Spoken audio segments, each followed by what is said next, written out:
Hi, and welcome to Serenity Now, a place for entrepreneurs to ask questions, learn, get connected, and be inspired. Join us as we talk about all things business and the search for the ever-elusive Serenity Now in both business and personal life.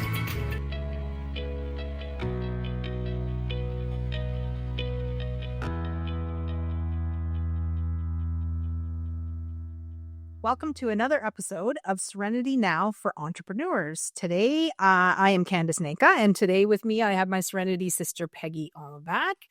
And Peggy, why don't you introduce our guest? I will. Thank you. Today we have Cissy Pau. She is the owner of Clear HR. I've had the pleasure of working with Cissy in the past when I was a small business and didn't have the need for a full-time HR. Cissy was able to fill that gap for me very efficiently, I might add. And she has some really great ideas today. And we're going to talk perhaps about flexible HR policy. But first, I'm going to ask Cissy just to tell us a bit about herself, and then we'll dive right into our subject. Hello. Nice to join you on your podcast. Thank you. My background is I've been in HR for close to 30 years now, working in-house for about 10, and then having my own consulting business called Clear HR for the past 20, 21 years or so. And we work primarily with small businesses and help them deal with their HR issues and their people issues and help them create policies and procedures to better manage their staff. So you mentioned to me, Cissy, that there is something that you're constantly telling people, and I loved it when you put a phrase together for me, and you basically said, one size fits none.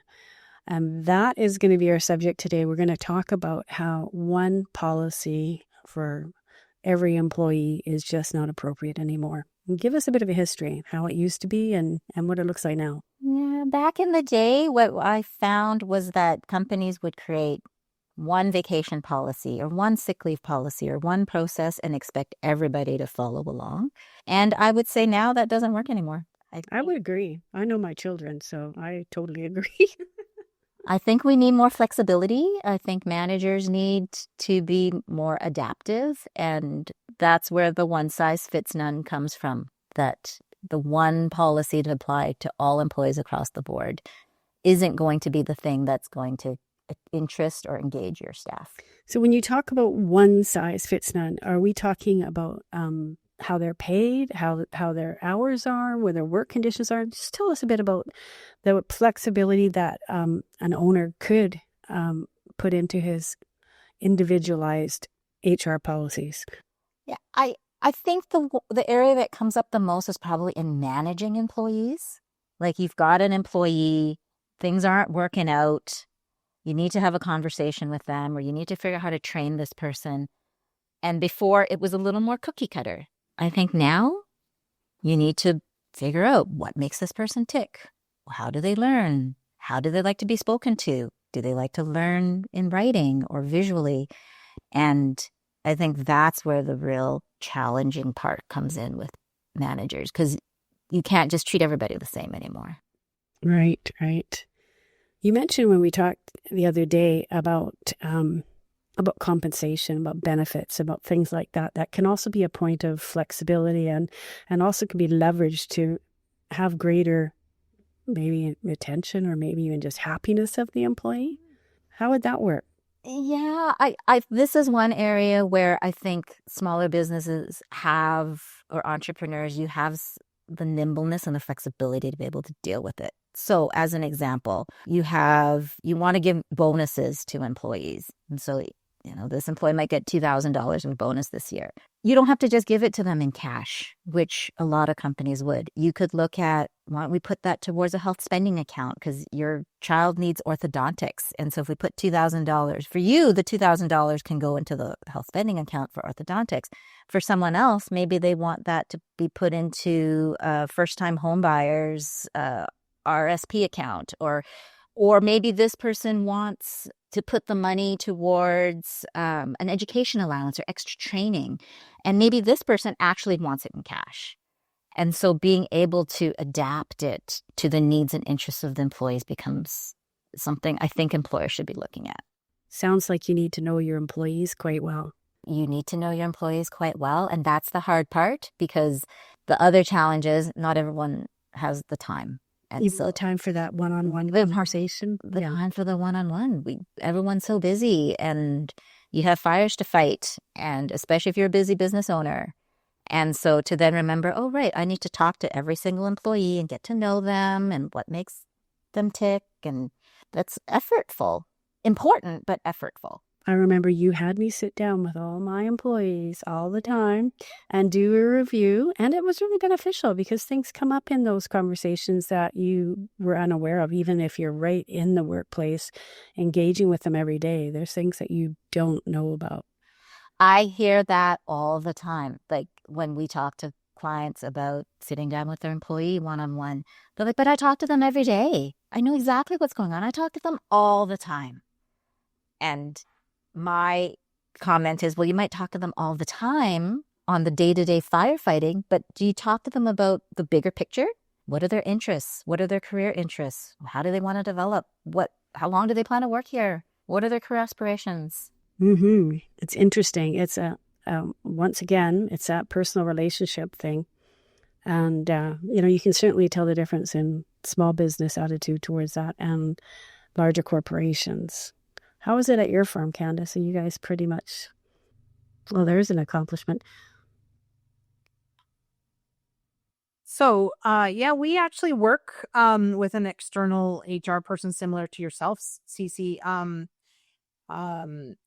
it seems like you guys have similar approaches to things, because we're doing the one-on-ones 2 times a year at a minimum, and you're right, you have different conversations when you're purposely sitting down to talk about them than you do when you're talking about day-to-day work and putting out fires and all those things. And I do find it quite valuable to have those conversations.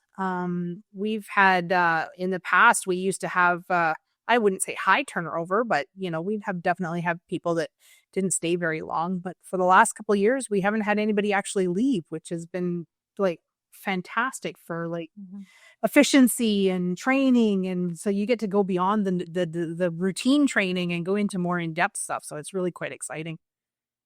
Yeah, the cost of training a new employee is crazy. Oh yeah.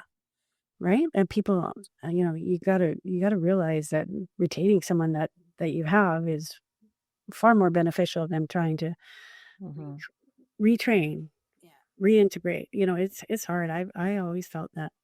Do you find that your employees are feeling more cared for? Is that why they're staying, do you think? Well, we purposely did a lot of work to change the culture of our firm, and that involved in asking some people to leave, unfortunately, but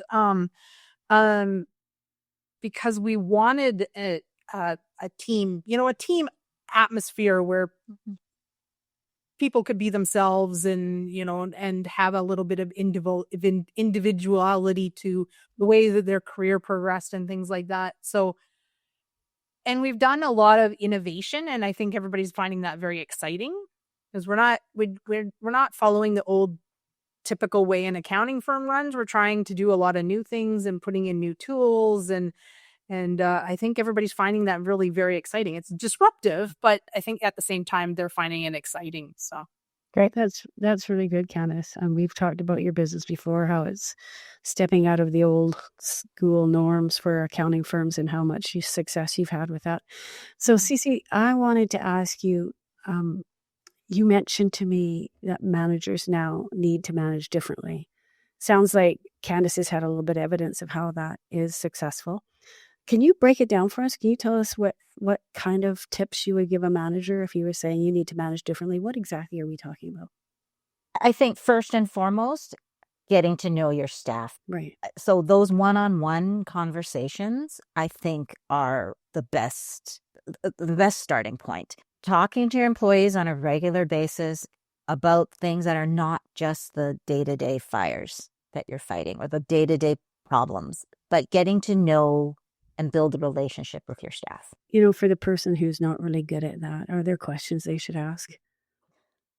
It's funny. I had a client once where they asked, they wanted me to create an agenda for a one-on-one. And the first question was an introduction intro. And they ask, could you put in brackets, kids, families, and pets? So they didn't forget to ask. If they didn't forget, for those people that are not as comfortable, but it's understanding what's important to your staff so that if you're managing them or you're working with them, you can relate to them at a different level. So if they're really stressed out about their kids' medical, dental bills, that's an interesting, the fact that they even have kids, I think is knowing that is good. And then knowing, their kids are into baseball or this one's into hockey and this one's, doing dance and whatnot. That's information that you can then use in having conversations with your employees later. I think that's number one, is just building the relationship. Right. So that when you do have more difficult conversations, as an example, you're giving them performance feedback or whatnot, it's not this awkward, contrived, two people sitting across from each other having this conversation, two people that have no relationship having this conversation. Right. So I can think of many conversations that were awkward when I was a boss with employees. One of them is the the termination conversation. But let's talk about how not to have that. Because I think that ultimately, if you can put some of these other steps in place, then it's not comfortable as an employer to have to let go of people. So how do you get to avoid that is, I guess, what I'm saying. Yeah, I would say if we carry on the conversation around the one-on-ones, if let's say you commit to having one meeting a month with your employees for half an hour. So last Monday of the month for half an hour, you sit down with your employees and you have a conversation around how are things been going? Any roadblocks? How can I support you? Those kinds of conversations. Then if you have a built-in time and a mechanism that if there are performance issues, if there is an opportunity, or if there's something you need to share with them about you didn't like how something happened, use that as the time to have that conversation. Don't save it up for your once a year performance review. Yeah, good thinking. And then say, right? Like, hey, remember that time back 6 months ago when you had that tiff with the customer? Yeah, don't do that again. This doesn't work. Too little, too late. Too little, too late. So if you have these conversations regularly, it's a built-in time to give them some feedback. And I recommend that one of those agenda items for that meeting is do more of, do less of, keep doing. Oh, that's good. If nothing else, do that. Hey, this is what I want you to do more of. This is what I want you to do less of, and keep doing this. Just casually. And then if you have 11 conversations, you do it once a month, you have 11 conversations throughout the year about that person at a higher level than, the day-to-day, then that 12th conversation could be a performance review, if you even want that. And now it's not so awkward and contrived because you've been doing that for a while. And hopefully, if you do that, it limits the need to have a termination conversation because you've gone through the performance feedback and the sharing of what's going well and what's not going well, and do more of this and do less of this. It then becomes just part of your normal communication channels with that employee. And it's expected. So they're not shocked or surprised or upset or afraid of. They know they're going to have a conversation regularly with you. And like you say, it's microdoses of it instead of one big whammy at the end of the year. It's like managing. It's like if you have kids, you don't save up all the things that you want to tell them for next month. You say, hey, you know what? Don't hit your brother. Not, hey, remember when you hit your brother 3 weeks ago? And don't do that. It's the same kind of philosophy. It's like having a time to give some immediate feedback, but looking at how that employee is doing and treating them as an individual and giving them some face time with you for half an hour where you're talking about them and how you can help them. It goes a long way. It doesn't sound like much, but I can see where it might be hard for some very, very busy organizations to stop running around with their heads cut off for a minute to sit down with each employee. Say you have 10. That becomes a really healthy part of a day. Oh. Right. And I can see where it, especially if it isn't your personality type to get to know people, that this could be really difficult. But it sounds like it's a lot easier than the other conversation you're going to have. It will be way harder if you don't do that. And now it's, okay, I have this employee and they're not working out. And now I have to have this really difficult conversation with them. And I've never had any conversations with them about how they're not working out. That's even more stress inducing. Even if it's not a termination conversation, it's I need to sit down with Candace and let her know that I really haven't appreciated how she's been behaving for the last little while. How awkward is that? If you haven't, Hannah, maybe. But if you haven't had the opportunity to build up trust and rapport, and now you have to sit and tell somebody, Yeah, I'm absolutely. sorry, Candace, your work performance is not where it needs to be. That would be worse. And by the way, if it doesn't improve, we might cut you out of your job. Yeah. You take it from like 0 to like 10 in like 3 sentences. And I could see that. And a termination, if you get to that point where you're trying to let someone go and it's because of their performance, it should never come as a surprise. It should have been fed along the way or seeded along the way, or you have the breadcrumbs with all these other conversations.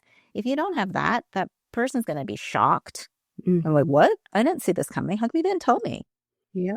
Then whose fault is it? Is it really the employee's problem, or is it a management issue that you didn't give proper feedback along the way? Yes, good point. So what do you suggest for new managers then? Like, because obviously this isn't something that somebody's just going to walk into an office and necessarily know if they've never been a manager before. So what do you recommend for new managers?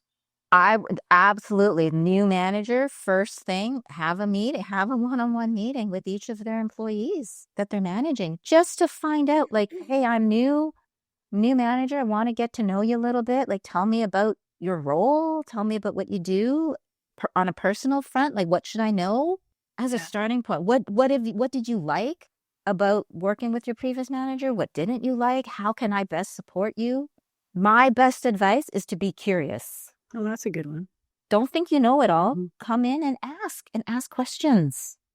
That's very good advice. I think that if you take the time to sit down with people and you learn something about them personally, it's going to go a long way. I always figured this. I have the same mentality with my clients.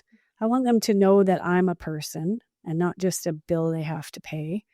And I want to know about them, because when you have that relationship, it makes getting paid a lot easier, but it also makes the whole process a lot easier. And, at the end of the day, some of my clients have become my friends, right? And I think that goes a long way, as you know, just in life, period. But in the business relationship, to have a connection to whatever your employees or your clients or both. I think if I had to paraphrase a little bit, it's treating them like they're human. Like, it's a human being interacting with a human being. Instead of business to business, which can be brutal sometimes, right? Yeah, I think so. And, I had that short experience at Deloitte, and I really often questioned, but I guess when you're Deloitte, you can just pick the top 3% of all the kids coming out of school, and you don't have to worry about it. But I really questioned the fact that they just let really good people go, because they just did not even, it wasn't even part of their DNA to retain employees. And it just blew me away thinking about that, because, you mentioned attraction, engagement, and retention. And I knew the value of retaining an employee. I knew the cost of losing one for sure in a small business, but in those larger firms, it didn't seem to be an issue. I never really understood that business model myself. I mean, when we get new people, like, especially if they're really new to the business world, like, it's a year before they're truly useful. Yeah. And in my business too, Candace, because we're so specialized that people don't come with the knowledge. They come with accounting knowledge or technical knowledge, and we have to train them to the knowledge needed for this job. So I always anticipated 6 months of not really getting good productivity out of someone. And when you're paying a wage for 6 months and not really getting a lot of productivity, you think about that, right? But at least you're training them. Like that's one of those critical factors is you bring on a new person. You can't just plunk them down at a desk and say, okay, now go to it. Mm-hmm. As the manager, you need to explain to them, these are the expectations. These are the standards. This is how you do your job. I'm going to coach and mentor you along the way. Mm-hmm. Build that relationship so that they become productive. And that's where we go back to this one size fits none thing. Everybody has to be managed differently for that to be effective. Yeah, you did. And You did mention something earlier that I thought was interesting, and you talked about, are you a auditory learner or are you a visual learner? Or visual. because you can talk all day long and I won't hear a thing you say, but if you put it in writing, and I tell my husband that all the time, don't tell me what you want me to remember, write it down. Because if I see it, I will remember it. But if you talk, it just goes in one ear out the other. And not everybody is like that, though. Yeah, so you have to understand which way people learn. And you have to understand your own style, Mm-hmm.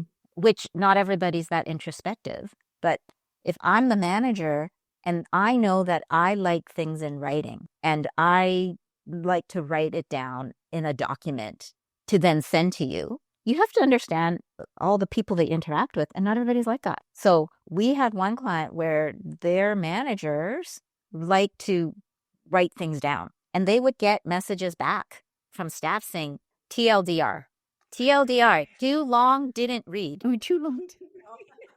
So they would send an email to a staff member, a manager to staff member, and the employee would come back and say, TLDR. It was too much information. I didn't read it. It couldn't fit on one screen on my phone. I only read down to the bottom of the first screen, and then it was it. So there is that too. Yeah. So then what happens if I'm the manager and I want this employee to read my email that was a bit lengthy and that employee didn't read it? Whose fault is that? Mm-hmm. Who's to blame? Should the manager just keep doing that and sending these long emails going forward and knowing that the employee is not going to read it? Well, I don't know. Or should the employee be the one to change and say, no, I'm going to read all your lengthy emails and not comprehend it? Yeah, what's a waste of time then? Yeah, absolutely. You've got to come together on something that works for everybody. You got to figure it out. And maybe the next employee likes to hear it. So now they want to have the conversation with you so you can explain it to them. They don't like to read the emails either. They want to talk to you about it. Mm-hmm. And the next one needs a PowerPoint presentation because there's too many words. Too many words.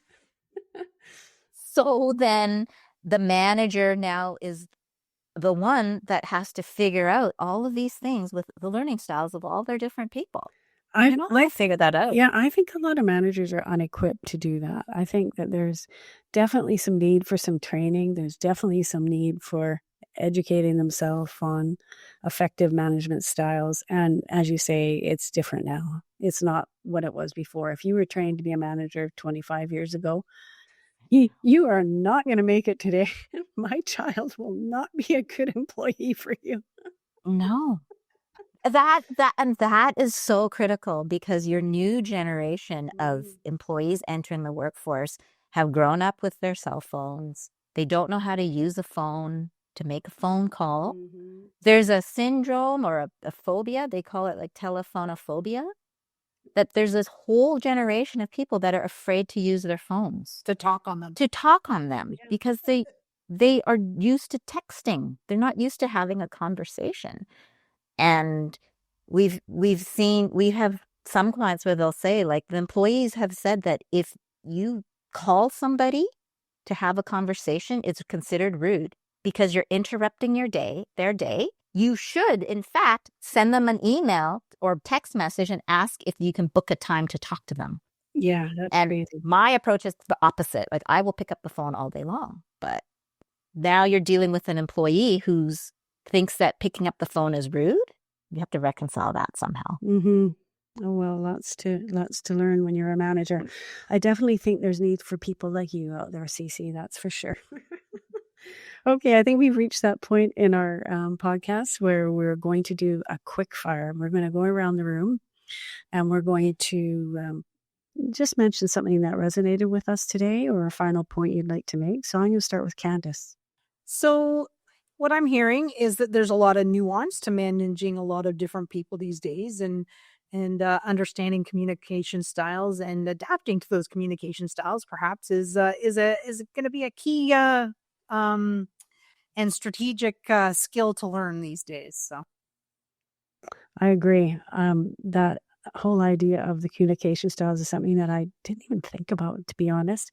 I have had the pleasure of working with Cissy in the past, so I did to some degree understand about flexibility and in policies.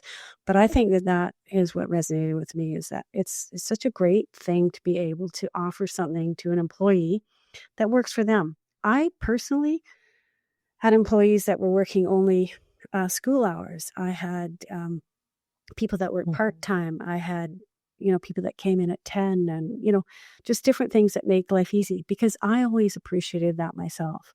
I did not like being stuck in something that didn't work. And when you can balance life and work together, then they actually blend more together.